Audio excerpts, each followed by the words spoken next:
Bonjour tout le monde. Donc, je m'appelle Yann Boulanger. Je suis chercheur scientifique en écologie forestière à Ressources naturelles Canada, au Service canadien des forêts, au Centre de foresterie des Laurentides. Je suis désolé de ne pas être parmi vous aujourd'hui pour des raisons personnelles, mais je vais quand même vous présenter aujourd'hui tout ce qui concerne tout en fait, une bonne partie de ce qui concerne les impacts des changements climatiques sur les feux puis leurs répercussions sur le secteur forestier. Puis j'aimerais remercier justement l'organisation de m'avoir invité pour votre événement que j'espère est très fructueux.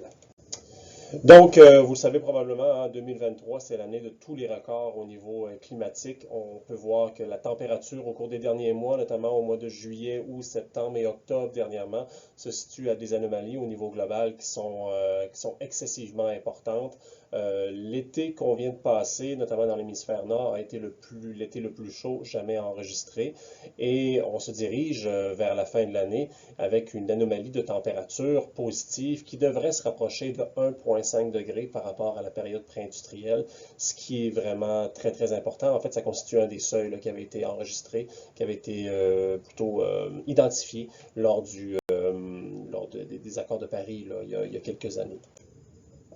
Évidemment, le Canada n'a pas échappé, disons, à cette année qui était particulièrement extrême au niveau des records climatiques. Et évidemment, donc vous le savez, ça a engendré une saison des feux qui était tout à fait exceptionnelle.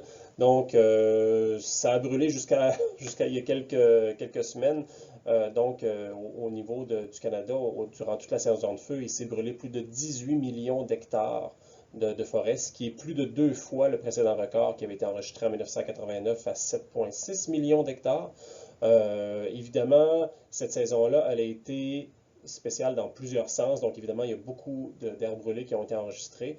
Mais donc, la saison a été spatialement extensive. Donc, ça s'est produit d'un océan à l'autre. Elle a été persistante. Donc, elle a commencé très tôt et elle s'est terminée relativement tard. Et durant tout ce moment-là, ça a été très, très intense, justement, aussi.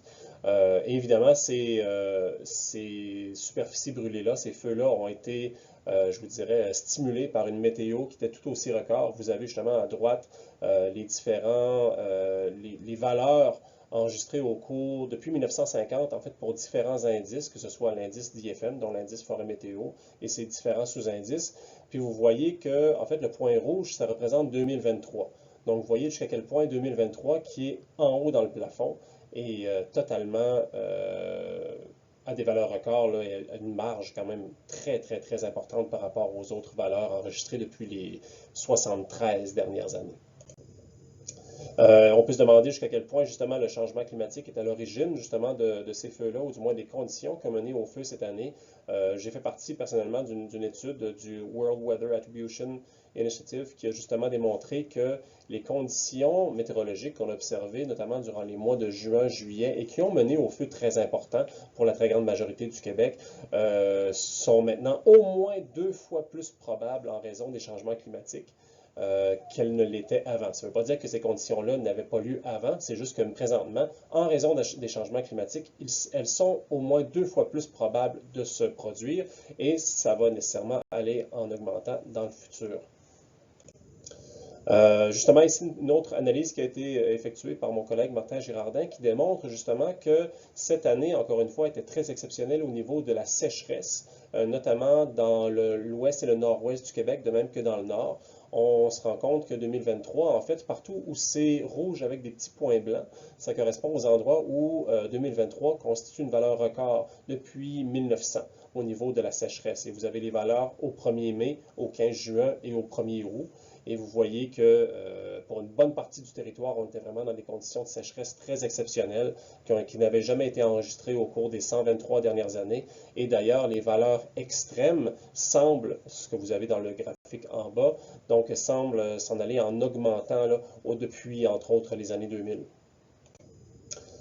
D'autres éléments liés au changement climatique et qui sont liés justement au régime de feu, notamment au Québec, mais on voit qu'avec l'augmentation des températures, avec l'allongement de la saison de croissance, mais on a aussi un allongement de la saison de feu. Celle-ci commence beaucoup plus tôt et se termine plus tard. Et en fait, on a une tendance entre 1979 et 2015, notamment dans le nord, dans le nord-ouest du Québec, à avoir avoir des saisons de feu qui sont au moins une journée plus longue à chaque année. Donc, si on a une période de quoi? De 35-36 ans, ça veut dire 36 jours de plus de saison de feu depuis 1979. C'est pratiquement un mois de plus. On voit aussi d'autres tendances depuis les années 50 au niveau du nombre de jours où l'indice forêt météo, donc je le rappelle, l'indice forêt météo étant des valeurs de danger, de feu de forêt. Donc, le nombre de jours où les valeurs de cet indice-là sont très élevées, donc on dit en haut de 13, sont en augmentation. Le nombre de jours ou pas le nombre de jours, mais les valeurs extrêmes de ces valeurs-là sont aussi en augmentation. Donc, ce qui était extrême avant l'est encore plus aujourd'hui. Et la saison de feu débute, encore une fois, beaucoup plus tôt qu'elle le débutait dans le passé.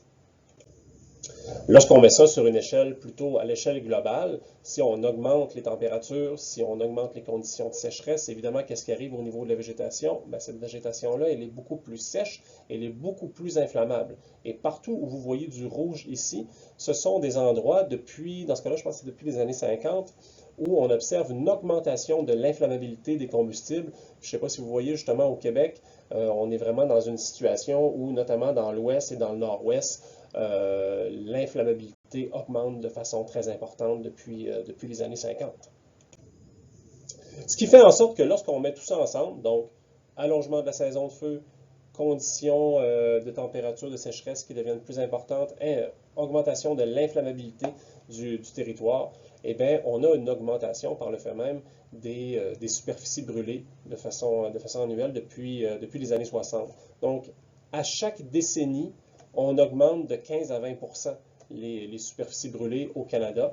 Partout où vous voyez du rouge ou des couleurs chaudes là, sur le graphique, sur la carte là, juste à gauche, ce sont des endroits où justement on a observé des augmentations, qu'elles soient significatives ou pas, là, des superficies brûlées au Canada depuis 1959. Et j'ai fait une petite flèche justement pour la zone qui nous intéresse beaucoup, là, où ça a beaucoup brûlé cette année.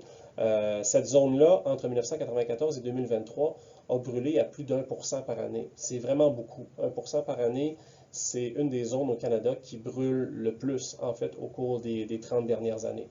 Et on remarque aussi l'année 2023 à 18 millions d'hectares comparativement aux autres années précédentes. Vous voyez que cette année là, sort vraiment du lot là, comme étant une année très exceptionnelle. Si on regarde justement qu'est-ce qui va se produire dans le futur, donc on a différents scénarios qui nous permettent de voir jusqu'à quel point la température va augmenter dans le futur en fonction de nos engagements actuels, en fonction des engagements qu'on va avoir en 2030 ou des engagements en fait, nos promesses que les différentes nations se sont faites dans le futur.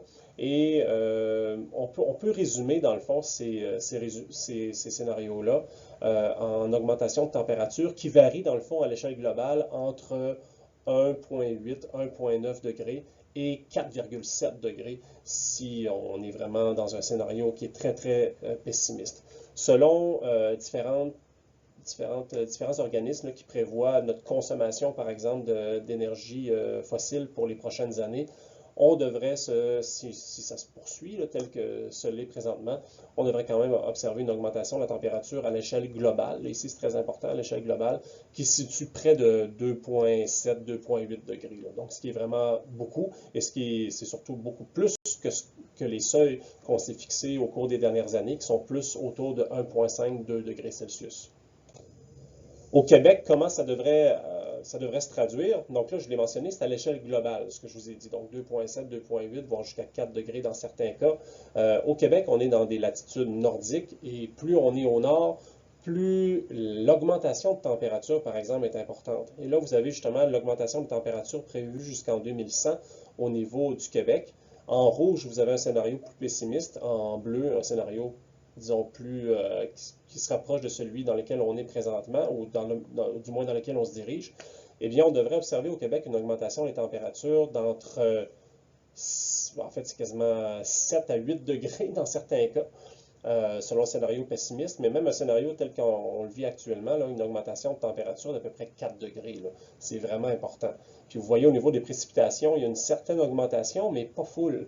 Ce qui fait que lorsqu'on met ça ensemble, donc augmentation des températures très importante, puis pas vraiment d'augmentation des précipitations, bien ça veut dire que le temps, la météo, le climat, va être beaucoup plus sec que ce qu'on a connu au cours des dernières années. Puis qui dit plus sec, dit évidemment climat qui est beaucoup plus favorable au développement des incendies.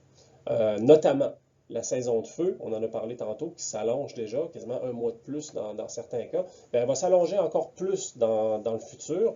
Et je vous amène par exemple dans la carte qui est juste en bas à droite, c'est l'allongement de la saison de feu, les valeurs d'allongement de saison de feu à la fin du siècle, selon un scénario quand même assez pessimiste. Et on voit que dans certains cas, notamment dans le nord-ouest du Québec, notamment dans votre région, on pourrait observer une augmentation de la saison de feu entre 40, 50, voire jusqu'à 75 jours de plus.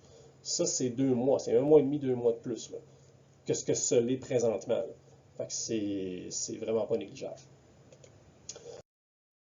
Et donc, lorsqu'on met tout ça ensemble, augmentation des températures, saison plus longue, bien évidemment, l'activité des feux en tant que telle va devenir beaucoup plus importante. Et là, on a projeté justement d'ici la fin du siècle quelle pourrait être l'augmentation des superficies brûlées au niveau de différentes régions. Puis on voit entre autres là, que dans votre région, là, on le voit, là, la région qui est en rouge foncé, là, c'est une des régions qui va subir le plus de feux au Canada et celle où on va observer aussi une plus grande augmentation des feux. Donc, c'est un territoire qui brûle souvent maintenant, mais qui va brûler encore plus souvent dans le futur. On parle de 2, 3, 4 fois, voire 5 fois dans certains cas, là, les superficies brûlées comparativement aux 30 dernières années. Et là, évidemment, il y a plusieurs impacts qui surviennent justement sur le secteur forestier, entre autres, lorsqu'on augmente les feux. Plus on augmente les feux, moins notre capacité à faire de l'aménagement durable est importante. Parce que plus on a de feu, moins on a de forêt récoltable. Là, je vous ai mis justement ici un exemple. Un exemple dans la zone, je vous ai dit qu'au cours des 30 dernières années, dans la zone qui nous intéresse, notamment dans la zone où vous êtes situé, il s'est brûlé environ 1% du territoire. Si on brûle 1% du territoire et qu'on a je vais vous présenter 3 exemples d'âge à maturité, donc 80 ans, 100 ans, 120 ans, eh bien, plus la productivité, en fait, c'est ça, il y a 2 éléments à retenir ici. Plus le taux de feu est important, moins les probabilités de survie d'un peuplement sont importantes. Parce que le peuplement, évidemment, plus ça brûle, moins il peut survivre. Puis évidemment, moins le peuplement est productif, plus longtemps il va être exposé au feu. Donc, par exemple, si ça prend 120 ans avant qu'un peuplement soit mature, il va être exposé pendant 120 ans à des feux. Donc, il y a pas mal moins de chances de se rendre au bout de sa maturité qu'un peuplement qui arrive à maturité à 80 ans, par exemple, et qui est plus productif. Donc, juste pour vous dire, à 80 ans, si on a un taux de feu de 1%, donc le même que vous avez dans votre zone présentement, pour se rendre à 80 ans, il y a 44% de chances qu'il y arrive. Pour se rendre à 100 ans, il y a 36% de chances de se rendre, puis à 120 ans, c'est 29%. Donc ça veut dire que, évidemment, moins le peuplement est productif, puis avec le taux de feu que vous avez là, c'est très peu probable, en fait, de se rendre à des peuplements qui sont récoltables, en fait. Et si on veut garder un équilibre, dans le fond, avec le taux de feu actuel et la productivité des peuplements dans les exemples que je vous mentionne, ça veut dire que, par exemple, si la productivité sur le territoire est atteinte à 80 ans, il faudrait pas récolter plus que 0,55% du territoire par année. Si c'est 100 ans, c'est 0,36% par année. 120 ans, c'est 0,25. Pour l'instant, dans plusieurs unités d'aménagement sur votre territoire, il se coupe plus de 1% par année. Donc, on est déjà quasiment à doubler ce que la capacité du territoire est capable d'avoir.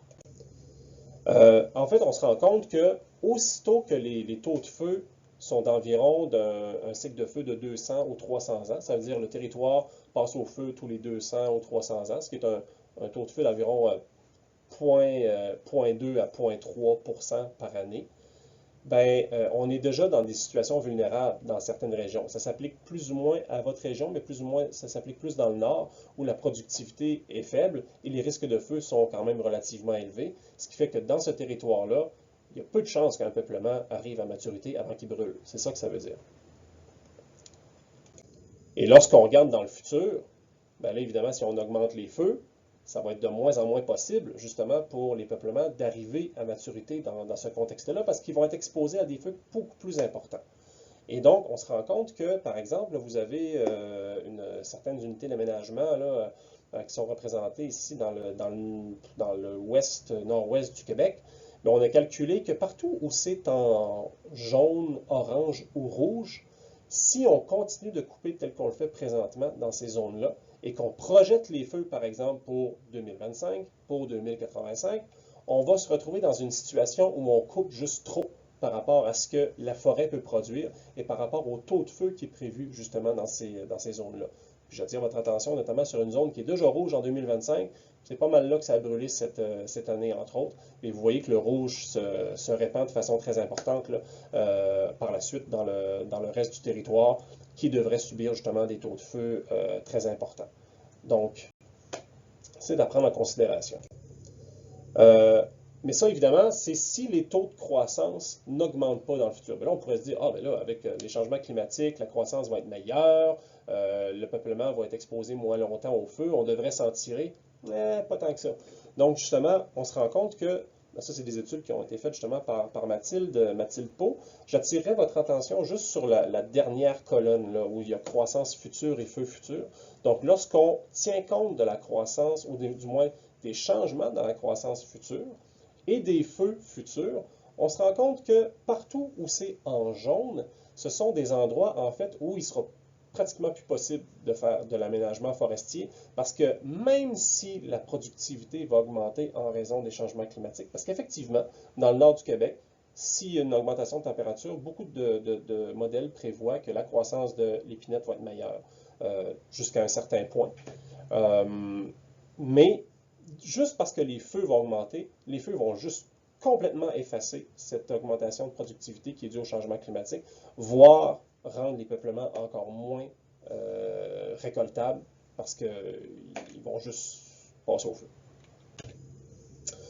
Et ça, évidemment, ça ne tient pas compte de ce qu'on appelle des accidents de régénération. Donc, vous êtes probablement familier avec les accidents de régénération. Ceux-là surviennent lorsque, par exemple, le feu passe dans un peuplement où le peuplement est encore trop jeune. Donc, les épinettes noires, les pins gris qui sont à l'intérieur de ce peuplement-là n'ont pas encore de cônes qui peuvent s'ouvrir justement lorsque le feu survient et donc de lâcher des graines qui vont pouvoir réensemencer les peuplements. Et donc, si le feu survient dans des jeunes coupes, par exemple, ou des jeunes feux, ben, d'autres feux précédents, ben, le peuplement va se retrouver en absence de régénération ou avec très très peu de régénération, et donc avec un accident de régénération. Il faut donc remettre en production ces peuplements-là pour avoir un peuplement de façon dans des délais de temps là, qui sont acceptables. Puis on se rend compte que, par exemple, dans le feu de Lebel sur Quévillon, que j'ai encerclé ici à droite, il y a bien des places où, là c'est juste par rapport aux anciens feux, bien des endroits qui ont brûlé dans des feux de 2010, dans les feux de 2018, 1995. Dans ces endroits-là, évidemment, les épinettes noires n'étaient pas encore matures. Fait que probablement qu'il y aura beaucoup d'accidents de régénération dans ces feux-là. D'ailleurs, Yann vous en a ou va peut-être vous en parler dans sa présentation, mais il y a pratiquement 300 000 hectares minimalement, de façon très conservatrice, qui devraient se retrouver en accident de régénération dans les prochaines années, juste en raison des feux de 2023. Et ça, c'est une étude que je sors du bureau du forestier en chef, qui a été publiée en 2021, qui dit jusqu'à quel point, justement, tout ça, tous ces événements-là, l'augmentation des feux, entre autres, va avoir un impact sur l'approvisionnement dans le futur. Donc là, ici, c'est pour la région 2, vraiment pour le Saguenay-Lac-Saint-Jean. Et on voit qu'en raison de l'augmentation des feux dans cette région-là, premièrement, il va y avoir beaucoup moins de peuplements qui sont vieux et matures pour être récoltés, comme on l'a mentionné précédemment. Il va y avoir beaucoup plus d'accidents de régénération, donc qui sont en rose ici sur les différents graphiques, ce qui fait en sorte que ça fait beaucoup moins de peuplements qui sont récoltables, à un point tel que si on veut avoir un rendement qui est soutenu, donc garder pendant 150 ans un approvisionnement qui est stable dans le temps, bien, on n'a pas le choix de baisser ce qui va être récolté d'à peu près 60%, selon le scénario RCP 8.5, qui est un scénario assez pessimiste. selon un scénario actuel, en tout cas tel que projeté, RCP 4.5, on baisserait quand même encore là, pratiquement de 50% l'approvisionnement. Puis on voit aussi quelque chose qui est très important. Vous voyez, les couleurs sont différentes. Lorsque c'est en foncé, c'est du bois de récupération. Donc, pour être capable de garder un approvisionnement soutenu, ça suggère aussi que du bois de récupération, on va en récolter en Sainte-Batèche de Sainte-Bine pour être capable de maintenir le tout. Donc, moins de bois, puis en plus, beaucoup plus de proportion en fait, de ce bois-là qui est en fait du bois de récupération. Une autre affaire aussi qui risque de changer, c'est la composition forestière en soi. S'il y a plus de feu, il y a certaines espèces qui vont être favorisées par rapport à d'autres. C'est peut-être pas justement les espèces qu'on veut d'un point de vue secteur forestier. Là, je pense entre autres ici au tremble. Le tremble, c'est pas l'espèce qui est la plus voulue comparativement à l'épinette noire, par exemple, ou le SEPM. Évidemment, le tremble, c'est une espèce qui se reproduit très très bien après feu. Pas partout, mais dans plusieurs occasions, c'est le cas. Et c'est une espèce ici qu'on voit en vert.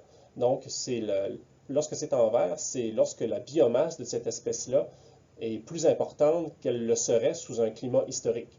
Et donc, vous voyez que sous RCP 8.5, donc un scénario encore une fois assez pessimiste, le tremble prend beaucoup de place dans la forêt boréale, je dirais, au détriment des espèces de conifères de fin de succession, là, comme l'épinette noire, le sapin et même le pin qui est de début de succession, là, mais qui devient moins important. Donc, au total, lorsqu'on tient compte justement de ces différents résultats-là, on voit entre autres justement que la biomasse récoltable, puis la biomasse coniférienne qui est récoltable, va baisser de façon assez importante, et notamment en raison des feux, en raison des changements climatiques en général. Puis, la biomasse récoltable pourrait baisser de 20%, par exemple, dans la zone que je vous montre ici, là, qui est un peu au sud-est de votre région. Mais ce qui est surtout important de constater, c'est qu'il y a à peu près 60% de la biomasse de conifères, elle, qui n'est plus récoltable, parce qu'il y a juste trop de feu. Ça, ce que ça pourrait amener, bien évidemment, pour les différents moulins à scie, pour les différentes usines, dans le fond, c'est une augmentation des coûts qui va être très importante. Donc, moins de bois à aller chercher, on va le chercher plus loin. S'il y a moins de bois aussi, on risque peut-être de se retrouver en rupture de stock dans certains cas. Et c'est d'ailleurs ce que le graphique nous montre. Vous avez entre autres les barres là, qui représentent chacune des provinces. Le SW, c'est pour le softwood, donc le bois mou, donc le conifère. Et le HW, donc pour le hardwood, le feuillu. Et vous voyez que dans certaines situations, le Québec, en gris, là, lorsque c'est en gris, c'est parce qu'on se retrouve avec des ruptures de stock qui sont très importantes. Donc, lorsqu'on est dans le futur, l'augmentation des feux, essentiellement, nous amène, dans plusieurs cas, en rupture de stock ou à des coûts qui sont excessivement élevés. Ça, je vais passer là-dessus. Donc, lorsqu'on parle de tout ça, ça veut dire que le statu quo est pas mal une situation qui n'est pas favorable.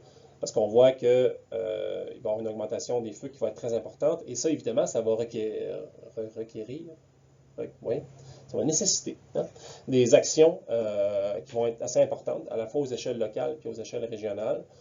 Évidemment, pourquoi on dit que ça va être différent d'une région à l'autre? C'est juste parce que les feux vont être différents. Ils sont déjà différents d'une région à l'autre, donc il faut considérer la perspective régionale. La capacité d'adaptation aussi des régions est différente d'une région d'un endroit à l'autre. Puis, les opportunités aussi sont différentes d'une région à l'autre. Puis aussi, je l'ai écrit en gras parce que je trouve que c'est un élément qui est excessivement important.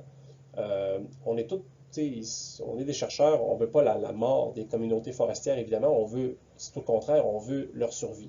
Et on est d'avis, justement, que un statu quo pourrait, justement, avoir des impacts très importants sur le secteur forestier et sur les communautés forestières. Et c'est justement en adaptant nos pratiques qu'on réussit à atténuer l'impact sur les communautés forestières et s'assurer de leur pérennité économique, dans le fond.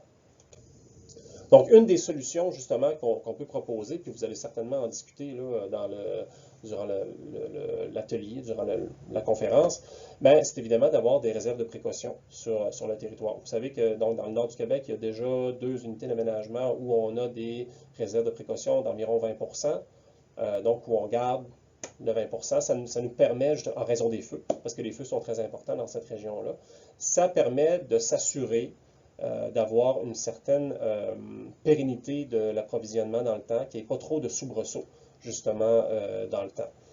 Donc là, on le fait pour 2 minuscules unités d'aménagement en regard de ce qui s'est produit là et en regard de ce que l'on sait. Là, je ne le montre pas ici, là, mais des analyses récentes, justement, qui laissent sous-entendre que si on avait eu ces réserves de précaution-là dans les unités d'aménagement qui sont dans votre région, il faudrait que je vois lesquelles en particulier, je ne me souviens plus, là, mais on pourrait se retrouver, là, comment je peux dire ça? Là, il va y avoir probablement des baisses là, de possibilités forestières dans les prochaines années en raison des feux de 2023. Mais si on avait eu des réserves de précaution qui avaient été établies dès 2000, par exemple, il n'y aurait pas eu de baisse. Donc, il y aurait eu moins de feux moins de bois récoltés à partir de 2000, évidemment, mais ça aurait été stable dans le temps. On a été capable de passer par-dessus le trou, dans le fond, que 2023 a causé et qui pourrait justement se répéter dans le futur. C'est ça que je veux dire. Une autre solution, je pense rapidement là-dessus, c'est de faire en sorte que nos paysages forestiers soient plus résistants au feu. Quand on parle de résistance au feu, ça veut dire de faire en sorte que ces peuplements-là passent moins au feu, donc soient moins vulnérables au passage du feu. Puis une des façons d'y arriver, c'est entre autres d'avoir plus de feuillus dans le territoire. Les feuillus sont moins inflammables, c'est pas la panacée, mais que les conifères, surtout lorsque les feuillus ont leurs feuilles.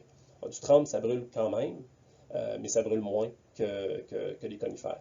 Puis justement, je reviens à l'étude qui avait été faite par le Bureau du forestier en chef qui nous dit que si on plante de façon beaucoup plus importante, c'est tout à fait théorique si on s'entend là, si on plante plus de feuillus ou si on favorise par exemple le feuillu dans les parterres de coupe, bien, on pourrait atténuer de façon importante la baisse de possibilités ou d'approvisionnement qui serait due justement à l'augmentation des feux. Pourquoi? Parce qu'il y aurait moins de feux dans le paysage. Le fait qu'il y ait plus de feuillus dans le paysage, ben, ça empêche les feux comme je le disais, c'est pas la panacée, mais il y a moins de feux quand même qui se passent sur le territoire. Évidemment, là, c'est tout à fait théorique ce qu'on dit là.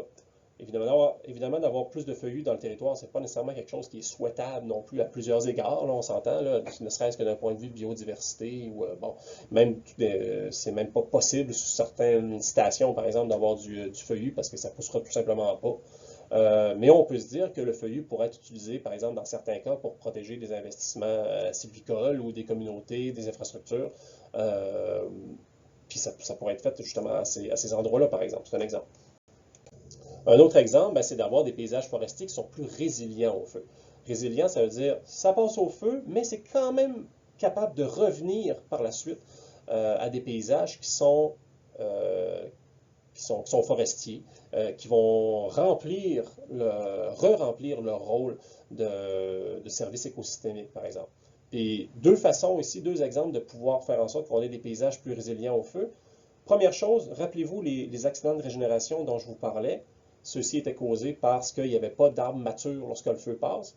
Bien, si on fait de la rétention variable dans les coupes, on garde, je ne sais pas moi, 5%, 10%, en fait 10%, allons-y avec 10%, dans les coupes, dans les CPRS, bien, s'il y a un feu qui passe là-dedans, le 10% serait suffisant, ou pratiquement, pour regarnir en termes de pluie de graines après le feu, le parterre de coupe. Donc, sans qu'on soit obligé d'aller le planter ensuite. Puis planter, c'est des coûts assez importants à plusieurs égards, là, pour remettre le peuplement en production. Donc, ça, c'est une chose.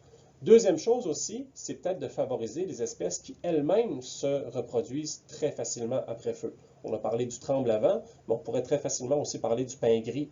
Le pin gris qui se reproduit de façon très, très facile après feu. Et contrairement à l'épinette noire, le pin gris arrive à maturité quand même relativement jeune, 10-20 ans dans certains cas. Donc, même s'il y a un feu qui passe dans une jeune coupe où il y a du jeune pin gris, bien, il va pouvoir se reproduire pareil. Donc, on perd moins. Deuxième chose, en fait, une autre chose aussi ici, c'est de faire en sorte que le secteur forestier en soi lui-même soit plus résilient, la structure industrielle. Là, évidemment, moi personnellement, je m'y connais moins là-dedans, pour ne pas dire pas du tout, mais au moins on pourrait s'attendre à ce qu'on sait que dans le futur, le bois qu'on va couper risque d'être différent. Peut-être plus de feuillus, plus de trembles, plus de bouleaux, par exemple, que de conifères. Bon, du bois plus petit, plus de bois de récupération, par exemple. Qu'est-ce qu'on fait avec ce bois-là? Est-ce que l'industrie est capable, est-ce que le secteur est capable de s'adapter à cette situation-là? Force est de constater peut-être que dans certains cas, l'industrie est plus capable de s'adapter que la forêt, dans certains cas, ou du moins plus rapide pour s'adapter. Donc ça serait quelque chose ici à réfléchir. Dernière chose, évidemment, là, puis j'ai franchement dépassé mon temps, je m'excuse auprès de France et de Marie-Ève, mais une chose qui est très importante de saisir avec tout ça, c'est que, évidemment, il y a des solutions. On a vraiment des solutions là, pour cette situation-là. Ça va mériter des changements qui sont quand même assez importants, mais on veut quand même garder un message d'espoir. Je veux dire, il y a quelque chose à faire là, avec ça.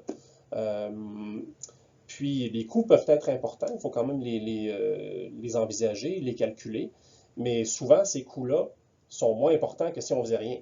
Ça, il faut vraiment le considérer. Il va falloir considérer notre capacité à intervenir sur le territoire, évidemment. Celle-ci là est vraiment limitée, mais il faut quand même le considérer. Il y a plusieurs éléments sur lesquels on doit se fier, ou on doit considérer justement dans les stratégies qu'on met en place. On parle entre autres de l'inclusion des Premières Nations, ça j'en ai pas parlé de façon importante, mais les feux aussi ont eu un impact très important auprès de ces Premières Nations-là. Toutes les stratégies qui concernent la biodiversité, puis tout ça pour dire dans le fond que il est possible d'avoir, dans certains cas, des stratégies qui vont être gagnant-gagnant, qui vont être gagnants pour le secteur forestier, qui vont être gagnants pour les Premières Nations, qui risquent d'être gagnants pour la biodiversité. C'est ces stratégies-là qu'il faut pousser, qu'il faut développer. Il faut aussi peut-être penser à revoir nos stratégies qui ont été développées, notamment pour la stratégie de production de bois, qui prévoyait qu'on double la production ligneuse d'ici les 60 prochaines années. En regard de ce que j'ai montré là, en tout cas, prenez vos conclusions là-dessus. La stratégie d'aménagement des forêts durables, la stratégie d'adaptation au changement climatique, stratégie aussi du caribou forestier. Donc tout ça doit être considéré dans cette lorgnette-là. Et puis, ouais, c'est ce que je vous montrer ici. Donc, merci beaucoup. Puis encore une fois, désolé de ne pas être parmi vous, mais je suis sûr que vous allez avoir bien du fun et que le cocktail va être bien bon. Fait que, salut tout le monde.